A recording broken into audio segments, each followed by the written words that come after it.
Sudah bersedia bersama dengan kita untuk Skype bersama kita adalah Datin Dr. Liz Hassan, merupakan pakar motivasi keseimbangan hidup yang sudah pun bersedia bersama dengan kita. Hello, selamat pagi doktor.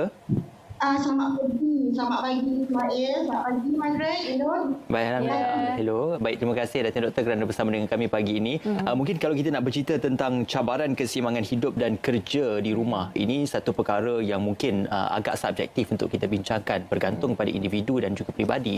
Tetapi secara asasnya, Datin Doktor, apakah antara perkara asas yang perlu kita ketahui untuk memastikan agar keseimbangan itu boleh kita sesuaikan mengikut kesesuaian peribadi, individu dan juga keluarga? Datin. Okey, terima kasih kerana soalan tu. Berbalik kepada keadaan semasa lah yang kita hadapi. Okey, mula-mula masa kita telah diberi mandat lah, perintah untuk PKP ni, jadi kita mungkin tidak lagi tahu apakah yang patut kita buat. Jadi apa yang saya lah sebagai individual, because bila kita cakap tentang keseimbangan hidup, bila kita cakap tentang duduk di rumah, bekerja, semuanya is very individual. Macam mana yang tadi kita telah tekankan.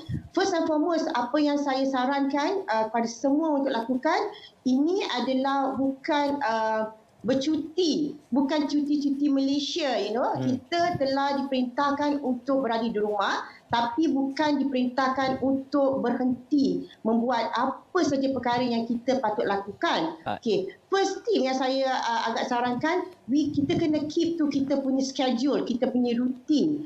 For example, bangun pagi pukul berapa, macam biasa kalau kita bangun pagi awal, untuk solat subuh, lepas tu kita akan terus kita siap untuk pergi bekerja.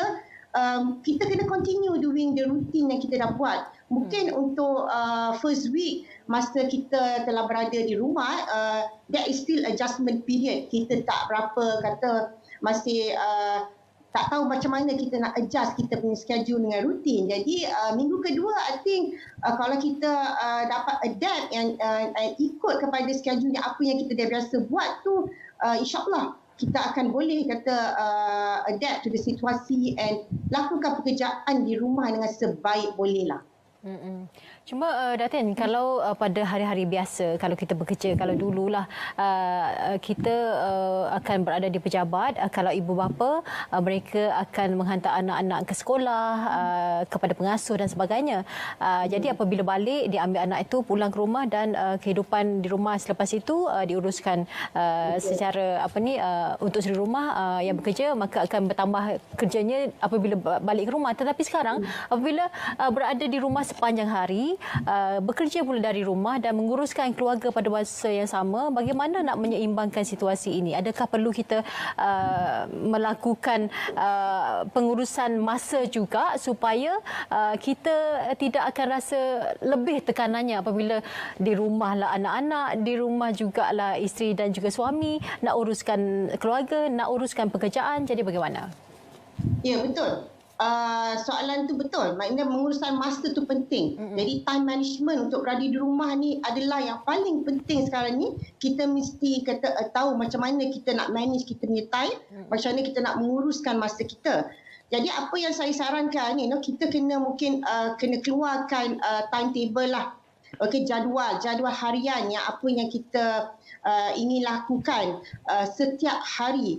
Terutamanya benda-benda yang patut kita tak biasa lakukan setiap hari, pasal kita selalunya berada di pejabat, tidak berada di rumah pada waktu-waktu yang tertentu. Jadi apa yang kita perlu lakukan, keluarkan jadual, pastikan time kita untuk kita, for example lah, very simple, untuk kita basuh baju, untuk kita mungkin kemas rumah, untuk kita masak. Jadi kita mesti susun jadual tu. Kalau kita ada office conference, discussion dengan kita punya teammates di office, kita mesti letak juga jadual tu. And paling penting untuk kita lakukan juga, kita kena communicate dengan our family members tentang sekarang ni apa jadual kita, pasal kita are still working at home. Jadi mereka juga mungkin akan tidak faham. Dia akan juga menjadi satu gangguan, And macam tadi saya dengar juga penceramah daripada LPPKN tadi pun berkata dia akan menjadikan tekanan at the same time, because kita kita nak continue doing kita punya kerja, kita ada deadline because macam saya cakap, our work continue, kita tidak berhenti membuat apa benda yang kita buat, and kita mesti berkomunikasi dengan our family members, suami kita, anak-anak kita.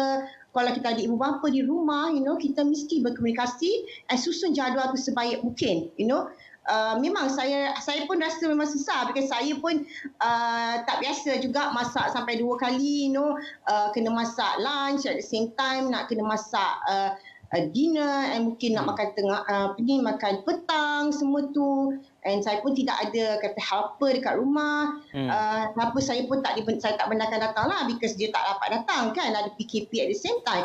Jadi itu memang adalah satu kata challenges untuk kaum wanita terutamanya, Jadi saya pun saran this is the time kita mesti berdiskusi dengan suami kita. Tengok apakah yang boleh dia lakukan, apa yang boleh kita lakukan.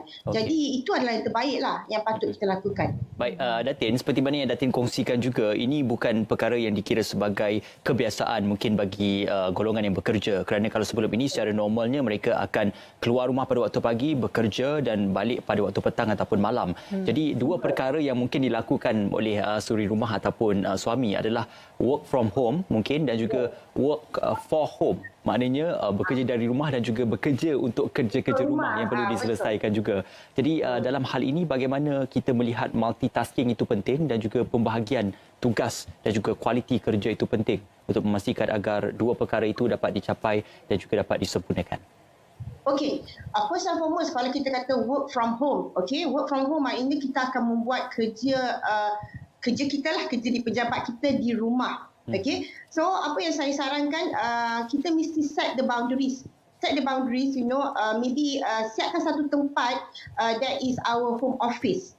Macam rumah saya, kita tak banyak space, tapi kita telah tetapkan, this is my space, saya punya space untuk saya buat kerja, saya bagi suami saya juga space untuk dia buat kerja, dan anak-anak kita juga. Jadi we must set the boundaries, supaya benda tu akan tersusun. That is what it means work from home, and then follow the schedule.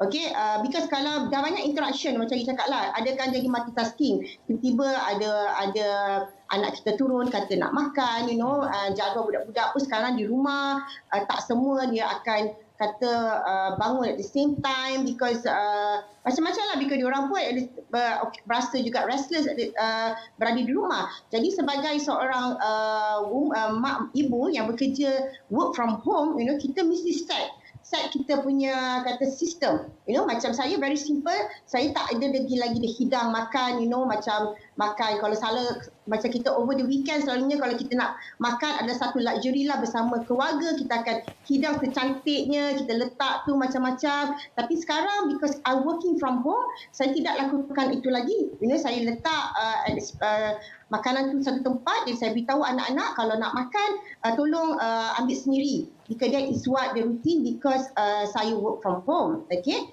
Bila kita kata work for home, okay, memang it's a continuous working from home. Banyak juga wanita-wanita kat sana tu rasa agak kata tertekan because mereka tak biasa. Bukan diorang tak buat kerja di rumah, tapi mereka tak biasa buat kerja di rumah secara konsisten.